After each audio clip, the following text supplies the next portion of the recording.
Yeah. Welcome to the open book, where truth don't hide, stories ride, and every chapter got that power. Turn the page, now you stepping in, where real ones talk and the fake pretend. From viral heat to deep convo, we write the truth, let the whole world know. This ain't just a channel, it's a movement. The open book, every story, every voice. Good morning, good morning, good morning. Welcome to the open book. This is your host, Lakeisha, and I hope everyone is having a, fabulous Friday. It is Friday. Oh my goodness, y'all almost forgot it was Friday. I had a chance to eat a little breakfast, and before I run some errands, I wanted to review and react to this interview with Suge Knight and Piers Morgan from yesterday. Now, I did a poll on my channel, the community wall, because he gave Puff some tips as far as he needs to get on the witness stand during the trial so that he can humanize himself. So my question was this really genuine care? Okay. Or was it to set Puff up for failure? And y'all, I've been tuning in to the updates with this trial. And when I tell you, I already did not like Puff. I used to like him, but with the Cassie situation and the things that have been taking place with all of that, um, that already put me at a level of disgust. But after hearing more testimonies since hers, and especially since yesterday, y'all, it makes me really dislike him. That man is evil. He's done some nasty things. He wasn't even paying his people, allegedly. He wasn't even paying his people the right amount of money, keeping their money and things like that. I just could not believe it. Hey, Luffy, good morning. Welcome. Thank you for joining. I just couldn't believe it. It's horrible. So I know that we're probably halfway through just the prosecutors, their case, and they're presenting witnesses. But y'all, it is not good. This is, it's disgusting. But I want to say that this live is for educational entertainment purposes only and is covered under the Fair Use Act. Information shared is alleged in our opinions as we react to various topics and people. So I wanted to go over this interview that Piers Morgan did with Suge Knight. Now y'all know Suge Knight is still behind bars, but he still has the ability to do these interviews. I don't know if they send him some money, put a little money on his books or what, but he's still talking. Now, some of this, y'all, is going to be my first time hearing it with y'all, but some of it, baby, the tea that Suge Knight is dropping in this interview, I was like, what? I had never heard it. So let me pull that up and we're going to get into it.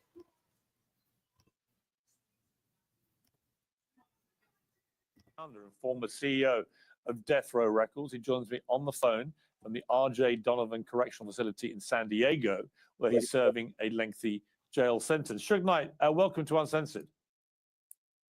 Wait, if your child has suffered from depression, anxiety, or self-harm after heavy use of... Hey, how you doing? I'm good. Thank you. Well, how are you doing? Sounds like Diddy, y'all. Every day is a blessing. You know, one thing about God, it continues to make us better. And, before we get started is that I got on this journey, and the reason why it's so important that I feel we should always help each other to get better, to do better, because my journey got messed up from people in the music business. And a while back, I had got into it with two rappers in 91. In 95, I took a plea deal. But along that journey, David Kenner introduced me to the DA called Larry Longo. Larry Longo and David Kenner, I paid Johnny Cochran close to $1 million. I think it was.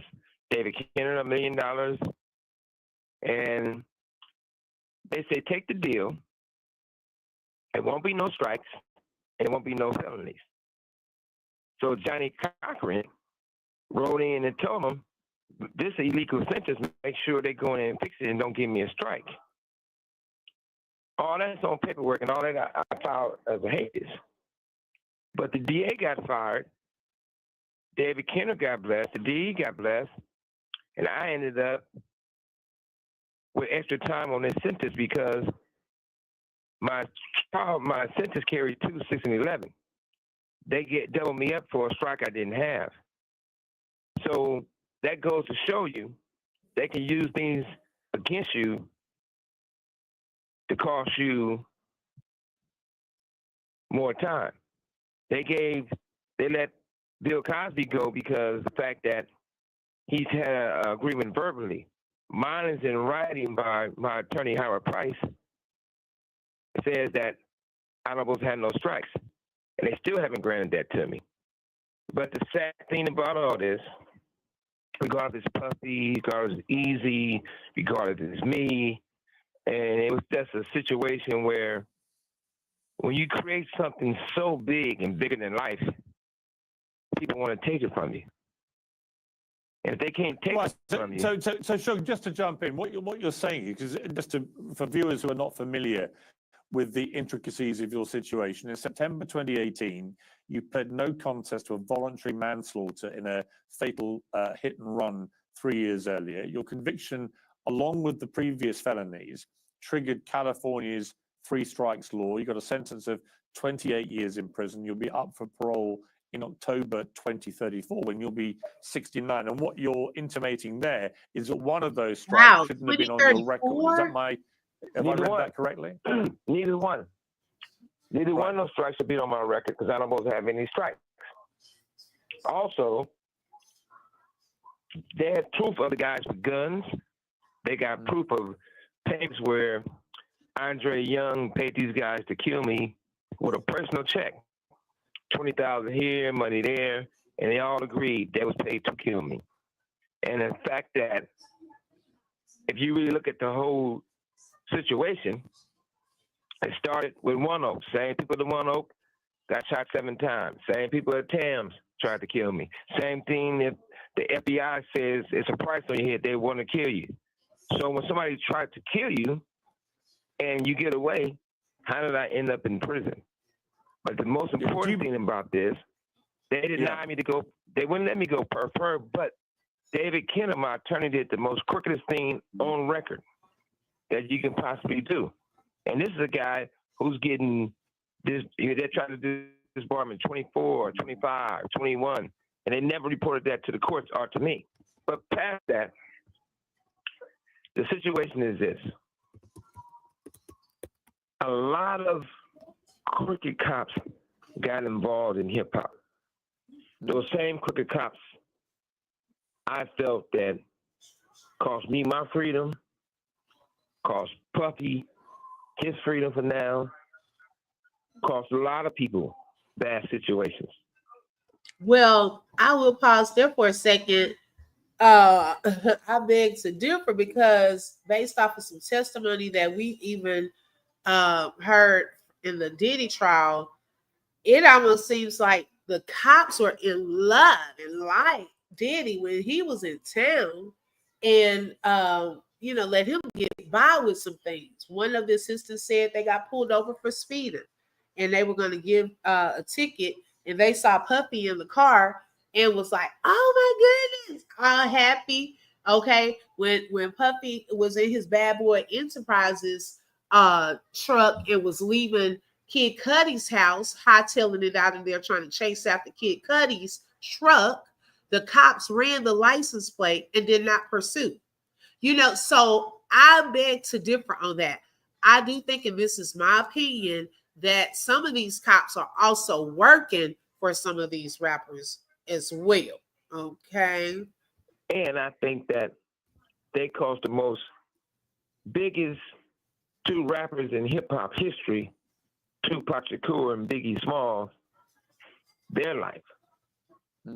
Everybody points the finger at everyone, but it all comes back to the same authorities. I Even mean, if as you know, Suge, Suge, you mentioned Tupac there. Obviously, it was 1996. I mean, incredible to think it's nearly 30 years ago when he was shot and killed. You were alongside him in the car. Many people have speculated since that Diddy ordered that death of Tupac.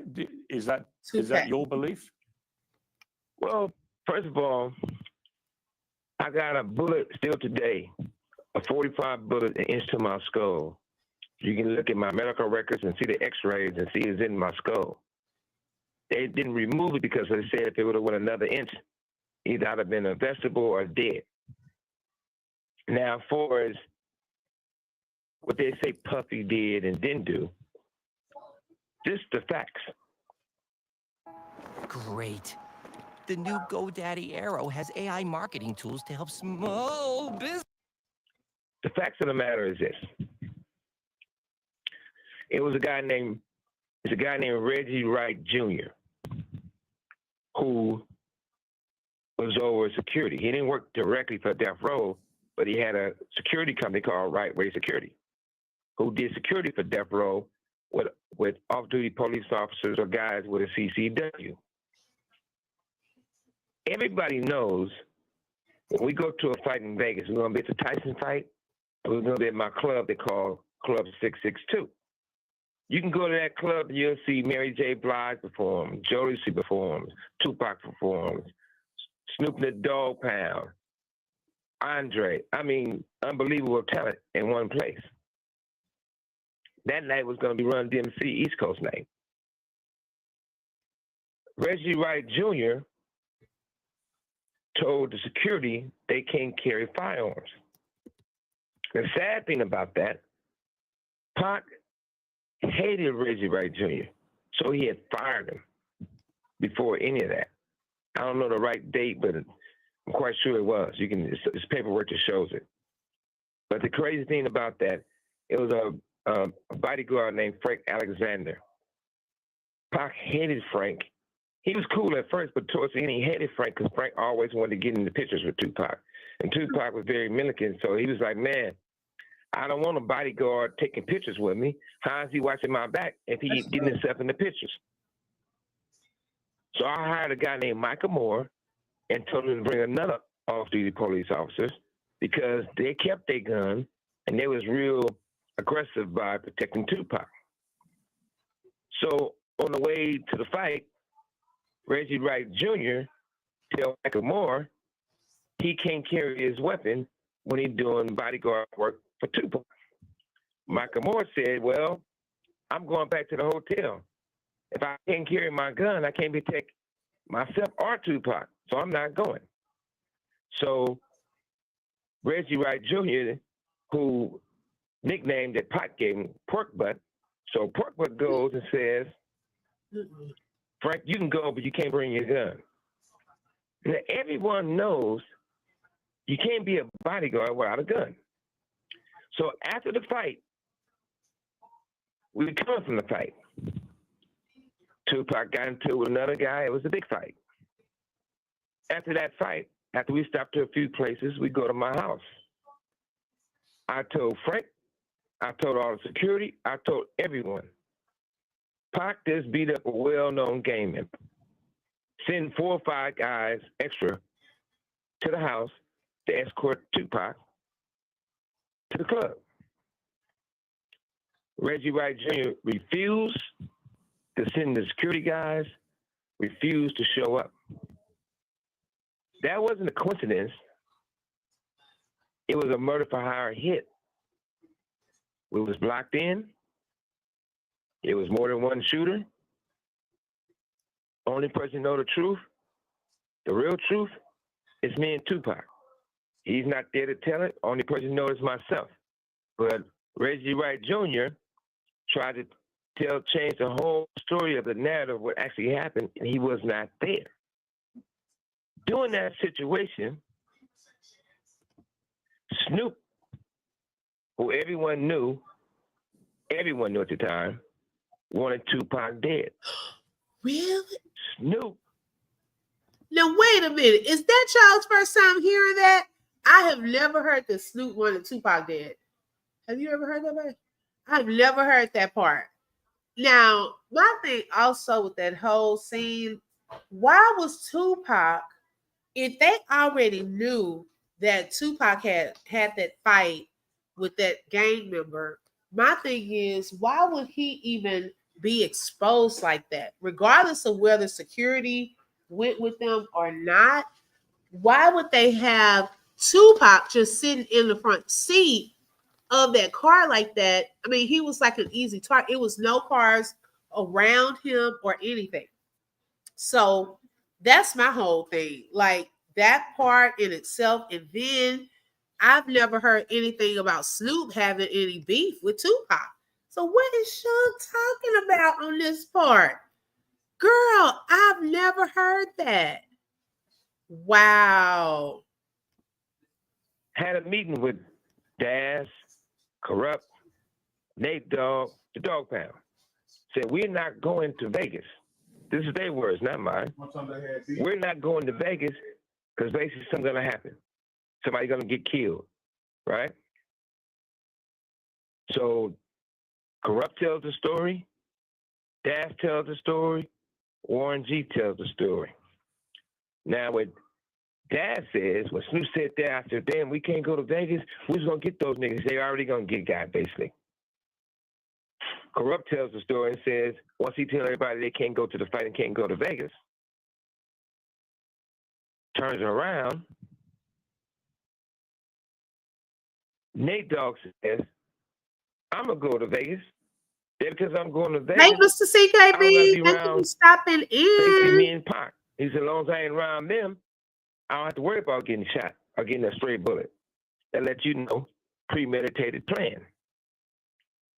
Warren G says, when the fight was going on, he was watching at his house. Snoop came over to watch the fight. Snoop's had a walkie-talkie. These walkie-talkies, he only got this walkie-talkie that I bought for security and a principal that security doing security with. And they worked on all the West Coast. So if you're an artist and you go into the mall or you going somewhere, they have a walkie-talkie, security have a walkie-talkie. If you're not going to an event with any of the security details, you don't have a walkie-talkie.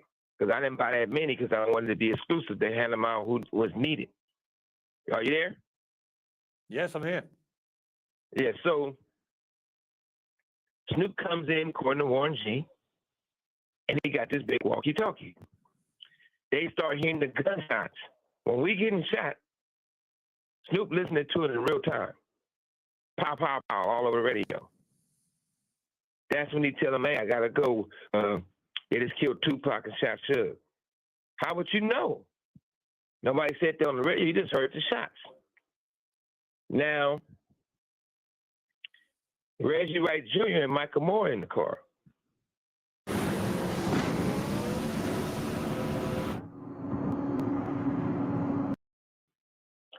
They get on the radio, and they say, hey, got him. Another guy is on the radio. They said they think he's a white guy or a lawyer. And they said, hey, don't talk on the walkie-talkies on the radio. Don't talk on the air, right? So to move things forward, maybe, I don't know if it was 6 months or longer, however it was, since I've been in this prison right here. Somebody played that for me with Michael Moore said. So when I know that attorney David Kenner always says, you can be on your cell phone and people be talking about, hey, I'm talking on your cell phone. Somebody listening. They recorded and you can't do that. They're listening to you. So I know that's the saying. So jokingly, I told David, I said, hey, was that you on the walkie-talkie? Because that's your line. Don't talk on the phone. Now you're the one saying don't talk on the walkie-talkie. So that being said, David Kenner goes and says, sure, I never had a walkie-talkie. I would never have a walkie-talkie. Would I need one for it? Never. So I'm saying, wow, he's so bent out of shape, but I was joking about it, right? I said, you never had a walkie-talkie? He said, that's not me talking on the walkie-talkie.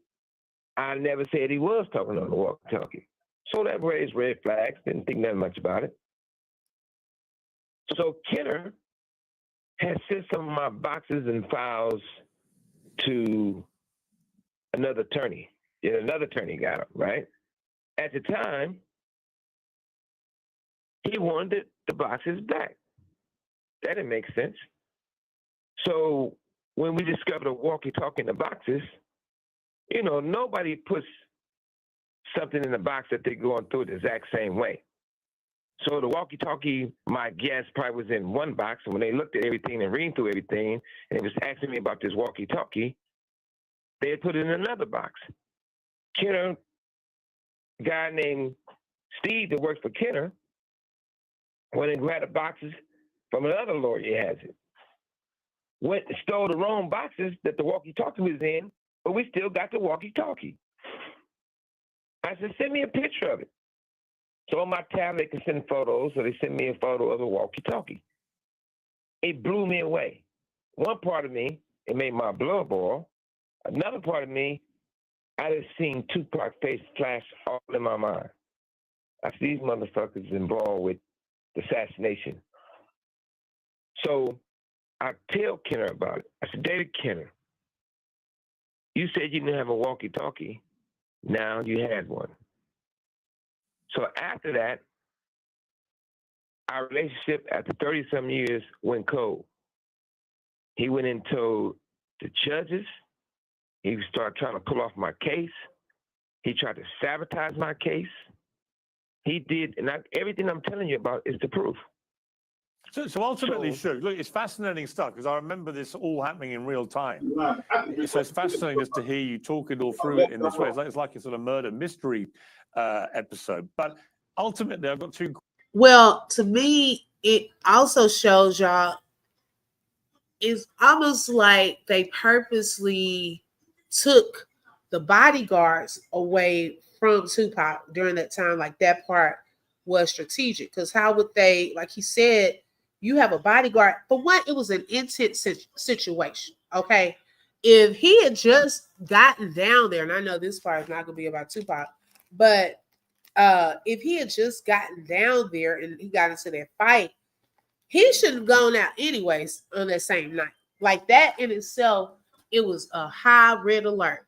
And then if you don't have your security with able to get pows and things like that put him in a vulnerable position. Then he was in the front of the car. Like he's on the passenger side. D, he's gonna say some stuff about Diddy. Girl, I'm like, what in the world? So he just kind of touching on some other little things first. But yes, he did say some stuff that I'm trying to hear too. This is my first time hearing this. Questions. Do you believe Diddy had anything to do with it? Because it sounds to me like you're more convinced that Snoop Dogg had more to do with it. Was Diddy involved at all, do you think? And if it wasn't him, then who do you think ultimately ordered that hit? This is the thing. This is what I do know. I know KPD, who I've been knowing since little Pop Warner football. And where happened to KPD says that Puffy and them approached him and gave them money. KPD says if he go to prison for, this is his words. KPD said if he go to prison for the Tupac murder, Reggie Wright Jr.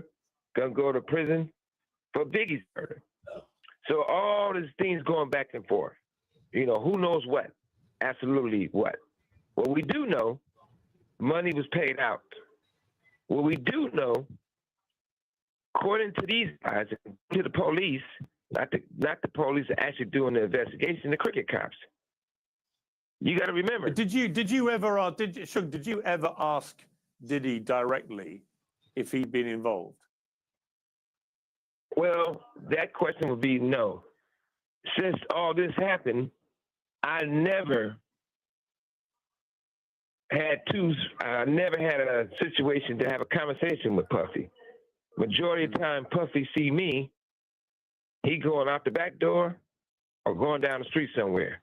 Only time that I ever had a conversation with Puffy, and it wasn't even a real conversation, I was at the Roosevelt Hotel. having dinner. Somebody came over to my table and said, Prince wants you to come watch his show right now. I said, Prince performing? I said, yeah. And Prince a real gangster. Prince, he liked the bullshit. So No offense, but if you're paying more than $30 a month on car insurance, you're getting ripped off. Everybody knows you can. I go in and they sit me at a table with Puffy, Nas, a few other people.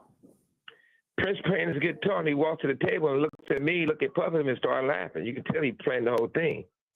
Next thing I know, I lean over and tell Puffy a few words, and before I can finish my sentence, Puffy gets up, his people gets up, and they cover him with coats and run him out the hotel. And what were the words you said to him before he ran? You got a lot of explaining to do. Rat mother, well, I ain't gonna cuss on your show. I said, you got a lot of explaining to convince me that you didn't have nothing to do what they said you did. So that's that. But you got to remember one thing. I'm not here to bring a person down in hip hop. The culture of hip hop is so important, and it was so powerful. It could have been done. See, that's why Puff thinks he can get away with everything. Like in that instance right there. Okay, he told him, like, be a man. His scary tail. Your butt is scary when it comes to manning up, but want to punch and hit on women. Okay, I just don't get that. He was telling him he had a lot of explaining to do. And then your people getting up, they running you up out of there. Child, bye. I'm just, yeah, he probably did. Okay. And that's what I'm saying. Like a lot of stuff, y'all, he's been getting away with. He really thinks he's untouchable because he's been getting away with so much over these years. Like you are hearing his name being brought up in all kinds of cases. It is crazy. Done so great. But I still stand behind what I stand behind. I mean, these. No, but look, I'm going to come to Diddy's case, which I know you have a view about, where you think he should walk, and many people I interviewed Ray J who said the same thing. But obviously you've just revealed a very fascinating moment where you confront P. Diddy in a club when he's known as Puffy at the time, and you basically tell him he's got a lot of explaining to do about the murder of Tupac and the attempted murder of you. I mean, that's a dramatic encounter. Yeah, and it's a big world, but it's a small circle. Ray J and Puffy was closer and closer. And Ray J tells a lot of stuff, and it's not up to me to tell the story because that's Ray J's story. But Ray J and Puffy definitely were lovers.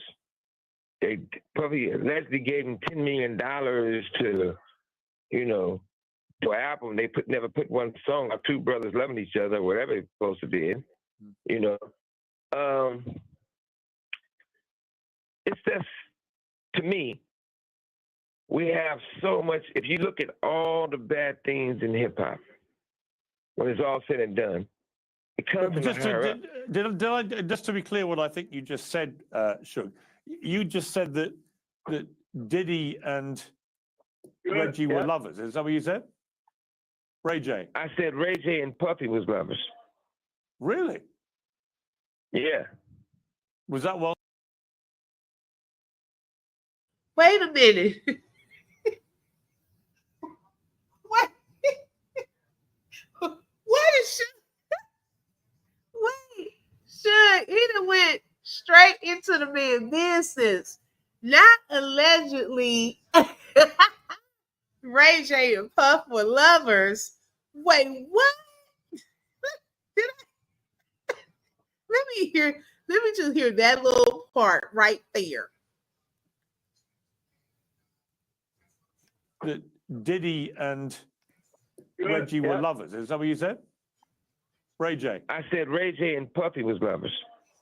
Really? Oh my. Yeah. He said, was really? that well known? Of course. I didn't know. Create a voiceover using Wait, your own what? voice.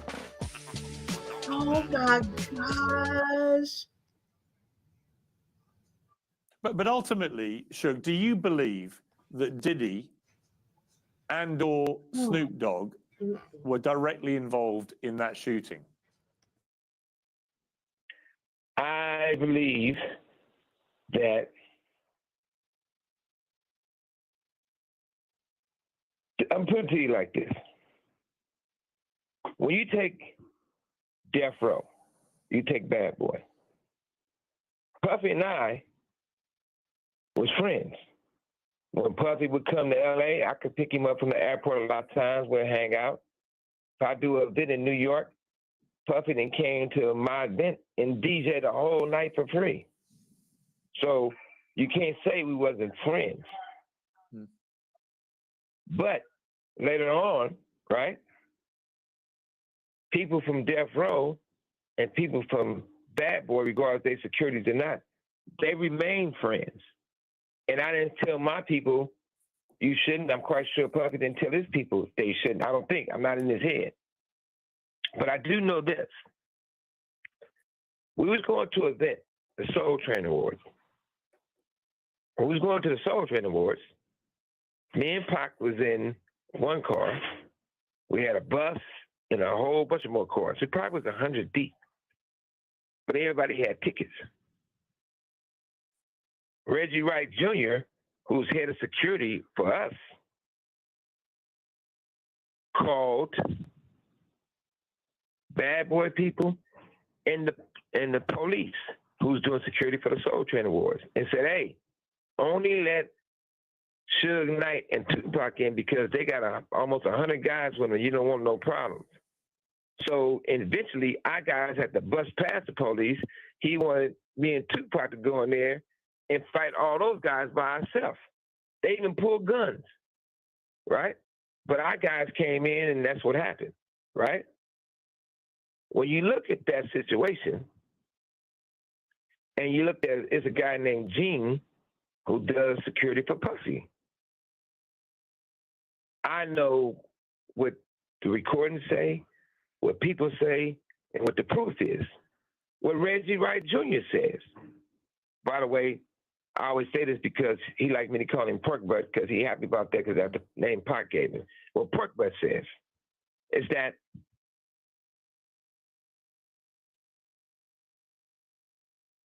Bad Boy guys called Reggie Wright Jr. to hire him to do security for Biggie and Puffy and them. I don't know what time it was. I was in county jail that Biggie got shot and later died. And I was trying to figure out why would they call Reggie Wright Jr. when he worked for us? And more importantly, why is Gene and Reggie Wright Jr., according to Reggie Wright Jr. own words, that they still friends? I know that Reggie Wright Sr. is higher up in the sheriff. I mean, he might have been a lieutenant. Has anybody told you that Diddy was involved? I'm not even throwing nobody in the bus, but you know. No, I'm not asking you to. See, that's the thing. He doesn't want to snitch. He knows the deal, okay? But y'all know how they have this code that they don't want to feel like that they're snitching. But it seems like they need to look into that Reggie Wright, the Reggie person, okay? The junior.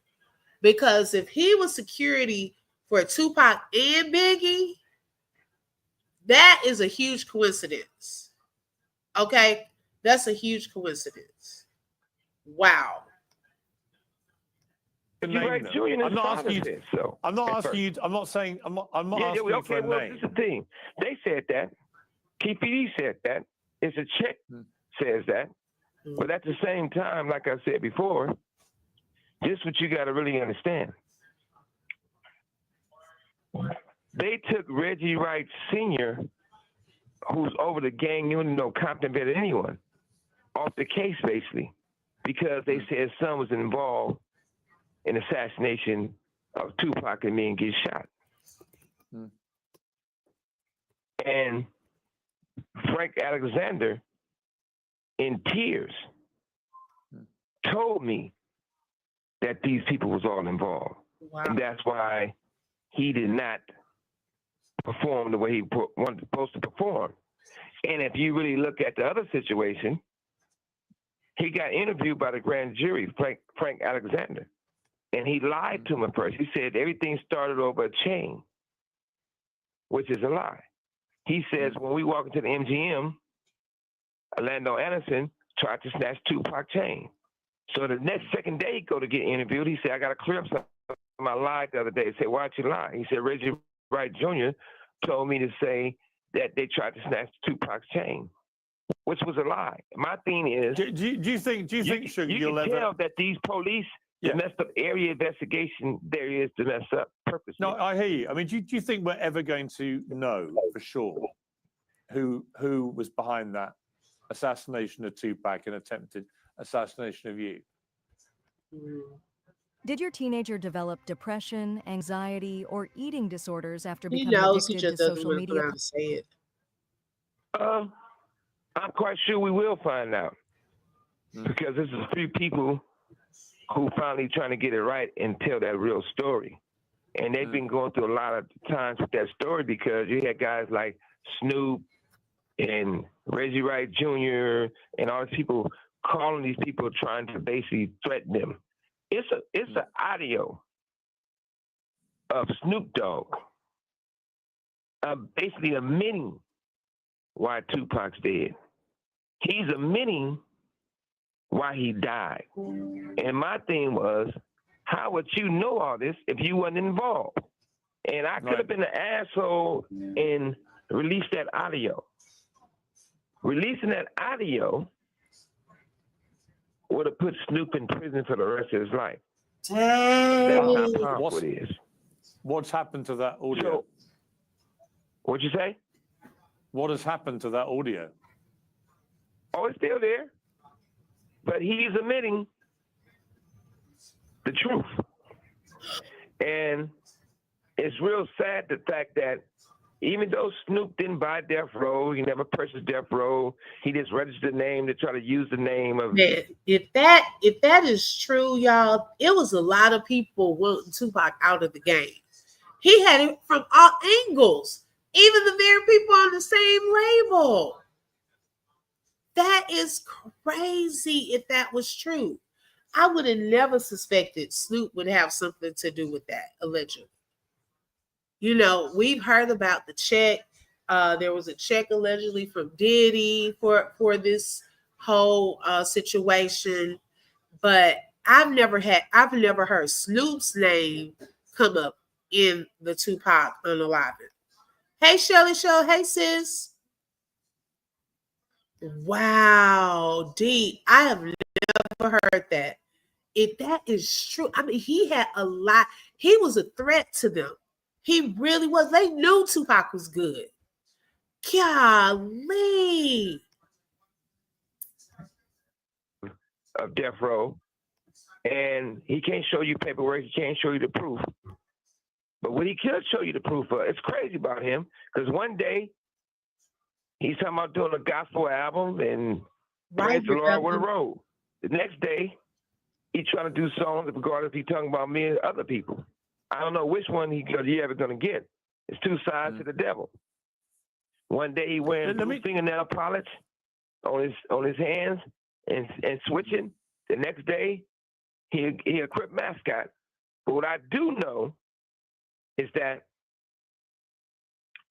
it's real sad that Universal and Interscope will let this guy run around and speak on Death Row or Tupac or anything to help him promote stuff when they know his involvement with the assassination of Tupac. His own words put him in the cell. So It's so sad that when something comes out, these guys turn around and try to flood the media with different stuff, with different narratives. Reggie Wright Jr. Let me ask you, and his Suge, family let me ask is you. to say cops. I hear you. Let me ask you directly now just about the Diddy trial, because you've said that you believe he should definitely walk, which is pretty extraordinary given what you've just been telling me about, Diddy's possible involvement in trying to kill you. But why do you think he should walk from this case? Right, the irony. Well, number one is that this. To say he's part of a racketeering and make a case, they would have to put other executives in custody also, which they would never do. It's a guy named Jimmy Iovine. We was, I consider him family. Been known him forever. Jimmy Iovine used to be a second engineer, and then he started working for Interscope, and I made that company. I built that company, me personally. And Puffy beat up a girl named Capricorn. Beat the shit out of her. Jimmy Iovine, one of Puffy guys, and Puffy approached Capricorn. And Jimmy told Capricorn, you're going to take this money and you're going to shut your mouth and leave it alone. And I'm going to give you $1 million. Puffy didn't give Capricorn $1 million. Jimmy Iovine gave Capricorn a check from Interscope. And Universal should be ashamed of their fucking self that this big old publicly traded company will allow Interscope to give this girl $1 million check. And this woman, should not a singer, just to not be a clear, producer. just to be clear, Capricorn Clark, she's actually been giving evidence in the case. She was your former assistant, and she. No, she wasn't my assistant, but she did hang around Death Row. She was Puffy's assistant after she hung around I'm sorry, Death she Row. was. But what I'm trying to say is, she worked for Death Row. Jimmy gave her that $1 million check. She got mad because she felt that's a settlement check, and the settlement check, you don't supposed to take taxes out of it. So when they told her she had to pay taxes on it, she get pissed. But I feel bad for Capricorn, not because she's just lying, but I feel bad for Capricorn on the simple fact she went through a lot. But the other part about all this, if you're not going to say nothing to Jimmy and Interscope for doing something illegal, why would you just put Puffy in prison? The other thing is that, do Puffy do weird stuff? If Puffy got on the stand and told the truth, I know he'll walk. If he got on the stand and say, look, I'm gay and straight. I mess with guys. I mess with women. I do it all. Puffy not guilty for the things he did to these people. He's guilty for being a cold, freaky man that want freaky things done to him. But in the Cassie situation, they could not say he was having sex with the man also, because that'll make him like his orgy. It won't be like sex trafficking. It won't be like forcing stuff to do. But at the end of the day, it could cost you up to $8,000 to fix a transmission, or up to $10,000 to fix your engine, or up to $2,000. There's no way Puffy should go to prison for the rest of his life. He should have. I think that. Go ahead. I was going to say, Suge, you talked about Capricorn Clark, that he beat her. Before he goes into that, I don't think he's going to get charged with going to jail the rest of his life. I agree with that part. He is more involved than what he is going into. Like, it's beyond just the X part. Y'all know it's so much more. Okay, the threats, the intimidation, the actual assault, the beatings, the not paying. Y'all, okay, we want to talk about slavery. Y'all, he had his own plantation. And I'm not talking about a physical plantation. He was working those people non-stop. It gave them chump change. One girl said she had to work straight 24 hours for, I think, 5 days a week, until it got to the point she got sick and couldn't operate. He finally told her to take a break. But he was paying them like $50,000, $60,000. And you mean to tell me we working around the clock for you and you don't even want to pay? The one that's on the stand today, Mia, she said that at her lawyers, they were trying to get her money for severance and bonuses and money like that. So they had sued for $10 million. After months of negotiations, they settled for 400,000. She only saw 200,000 of that money, but he worked her. She finished a whole documentary for him. He stopped the project. He ended Revolt Films because he was mad at her. Like, if he get mad at people, he treat them wrong. He cut them off. He don't pay them. You know, like, it goes beyond just the sex part. Okay, we beyond that at this point. That man is evil. The more I hear, it turned my stomach yesterday and today. It just, oh my gosh, yesterday's testimony. It made my stomach turn when I was reading all those comments that she was saying in court. It's horrible. Anything, he needs to go to jail for that. Okay, yeah, if you got freaky fetishes and things like that, of course you're not gonna go to jail for that. But it's beyond that. The rubs and y'all know doing all that stuff. He on highs and lows. You don't know what you're gonna get. He punching women, throwing them in the pool, doing all this stuff. Then you talking about he writing a check behind the scenes for Tupac. Man, justice for Tupac. I don't care where he go. Let him go on anything. Let it be for these that are gone. Justice for Kim Porter. Justice for Biggie. Like, seriously, it's beyond that. I know what he's trying to do. He gonna have this code, but bro, you need to speak up because obviously he knows what's really going on.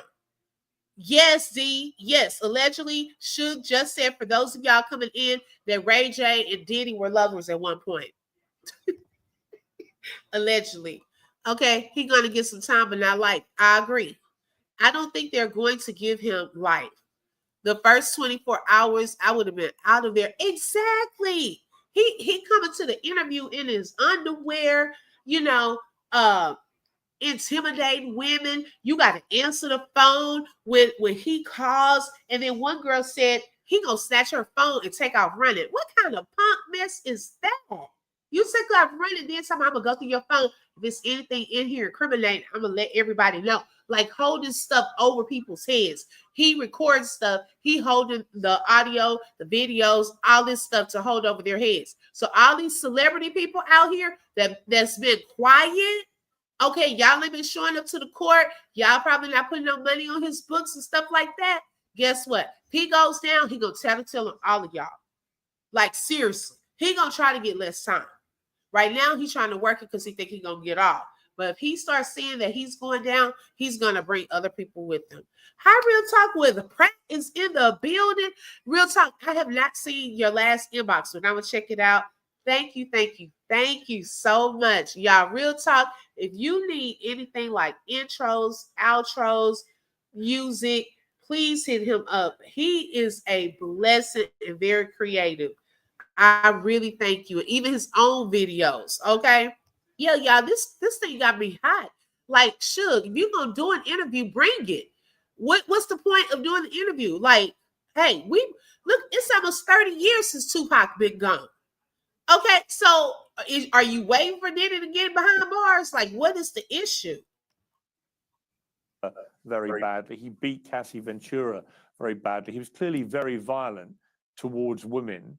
That's not a nice man, somebody who does that, clearly. But what you're saying is you don't... My point is this. I don't mean to cut you off, but it's like this. I'm not saying Puffy not guilty on majority stuff. He should go to, he's done, right? Because even if he went to prison, it'd probably be a better thing. He'd probably be more happy in prison than in the streets. Because at least in prison, he can get all the baby all he wants. He can have all the men he wants, anyway, anyhow, and all day and all night. But what I'm trying to say is that some of the things, the charges is not true. But I know they're not going to let Puffy go to prison. You know Puffy not going to go to prison. They been knew that Puffy was beating these women. They been knew what Puffy was doing with these men. They been knew. I told people before that in Hollywood, and by the way, they never tried it with me. In Hollywood, we go out there with Andre Young, we go out there with Puffy, we go out with any of these people that used to be in that building. They go talk to Jimmy and all these other guys. Russell Simmons,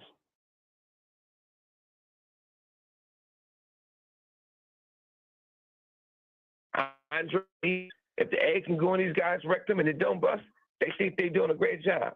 And if you look at the pictures, you'll see Puffy and another actor.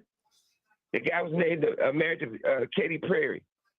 After I said this, people start finding pictures of these guys holding up the hard-boiled egg.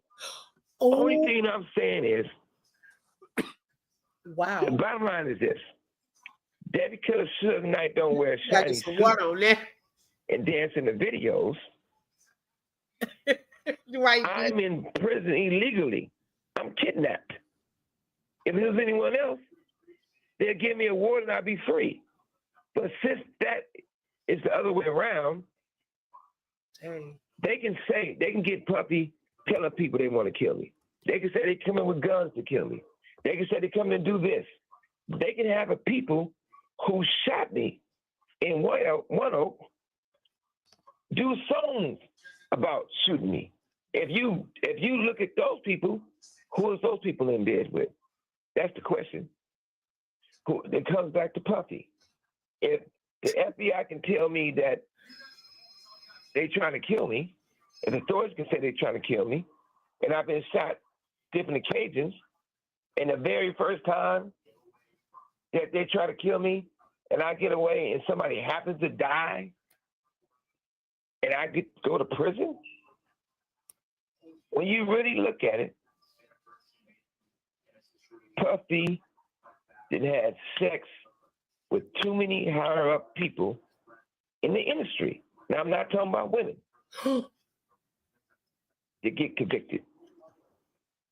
That's what.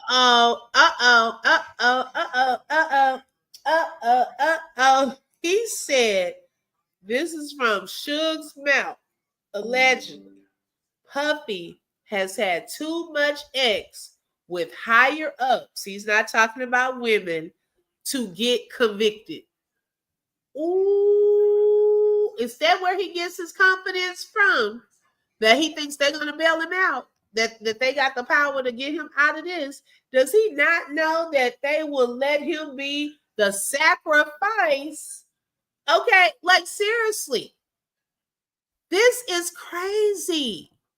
I'm telling you, D, like, I don't put nothing past nobody. Like, my husband was like, I don't think Snoop had anything to do with that. I don't put nothing past none of these people. Okay? None of them. Because I don't know what they would do. This is crazy. What I believe. You're talking about senior male record company executives. Exactly. Are you looking to protect your family from power outages, but don't want to spend tens They of gonna make thousands Piers of take dollars? this interview That's why we very created soon. Basic. Glad we get to hear it first. Extraordinary. Let me just finish, Suge, by asking you this. You were there when one of the all-time most famous music icons was killed. You were sitting next to him. What was the last thing that Tupac said to you? Well, the crazy thing about it, nobody followed us, nobody came, nobody come to help. And as we sitting there, I looking at him, he looking at me. I said, man, look, we ain't gonna go straight ahead this way to the hospital. I'm gonna do a U-turn and we're gonna go to the hospital off of Las Vegas Boulevard. He said, why? I said, because it's more lights and more people. And he said, well, let me drive. I said, I'm driving. He said, man, you bleeding all through your head. You can't see, I can see. And we was listening to oldies at first, but on the way towards the strip, he put in a song that says he did it about me. And I said, I did, you know, that's me talking about you. The song was you ain't never had a friend like me. I take your collect calls, you shot at the last Hennessy. And as we riding down Las Vegas Boulevard, the police ran us off the divider and fucked the tires up and pulled guns on us. It was talking about killing us. Oh, wow. So I always think about that. For a long time, I wasn't able to listen to Tupac's music because it put me in a place of anger, rage. And my mother, who passed away when I was in county jail, always told me God loves me. And I know I'm not perfect. And I take accountability of everything I do. And I just to my mother to try to make myself better, to improve myself. And I'm going to say this, and it's very important I say this because it's true. Some people can't be helped. There's a guy named Reggie Wright Jr., and I say this guy's name a lot because he keeps lying all over the internet about Tupac, and he know what he did. So when I knew that he was trying to kill himself because he can't walk and he got to wear steamy shoes to make himself better, he got a great mother. I even know his father. So when everybody was laughing and said he wanted to commit suicide, I called him to give him some encouragement. He goes and take that to be negative and try to bring down everyone, mainly because he hates Tupac.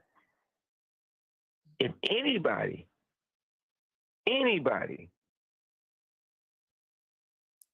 had a lot of involvement of the Tupac situation, I know Perk Bud had his hands in it. I know the fact that people can get a show and call it Bomb First behind Tupac's saying in his songs. And every person they bring on that show talk bad about Tupac. Talk about he was raped, he was a punk, he was scary, he was stupid. All these things are definitely not true. This person involvement of assassination of Tupac Shakur.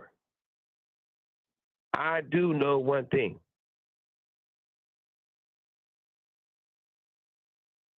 Crooked cops destroyed hip-hop. When I talked to Tupac and I said, look, man, you and Biggie need to do an album together on Death Row, of course.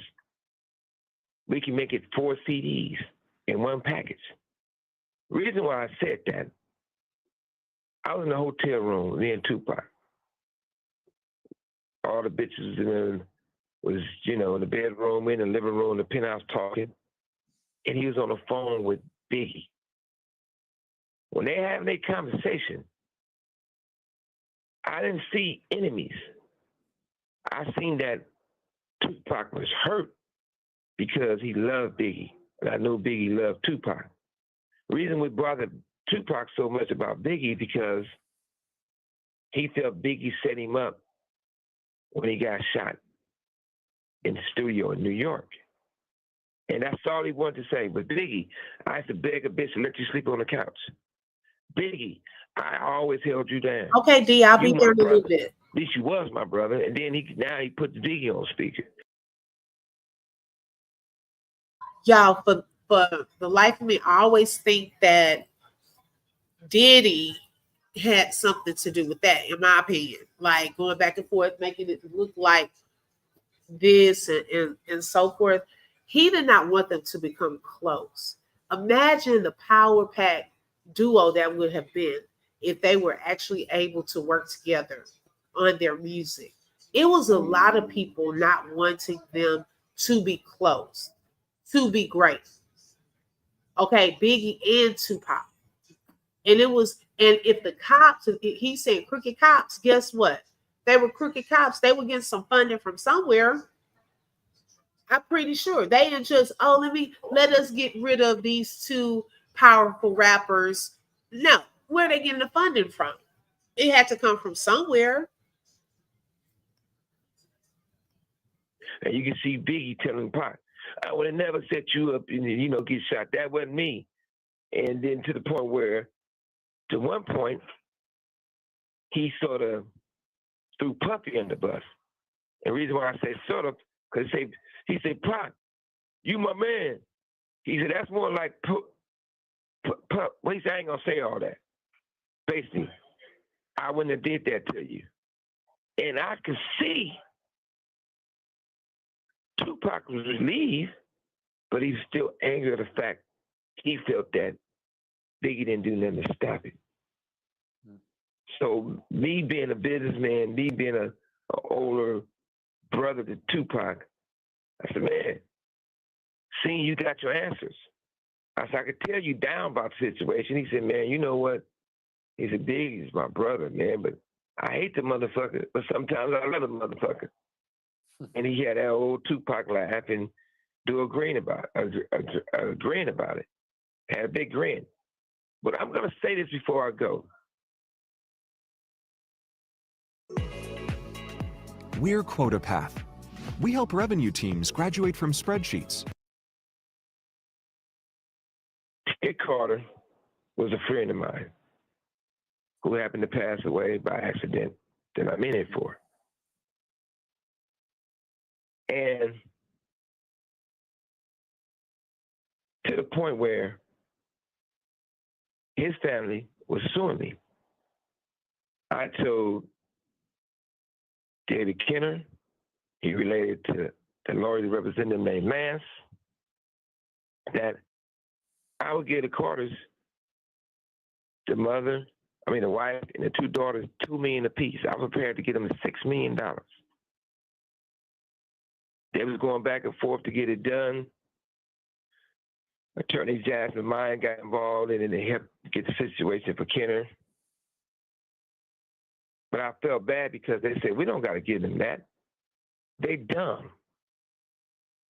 We're going to give them less than that because they dumb. Lance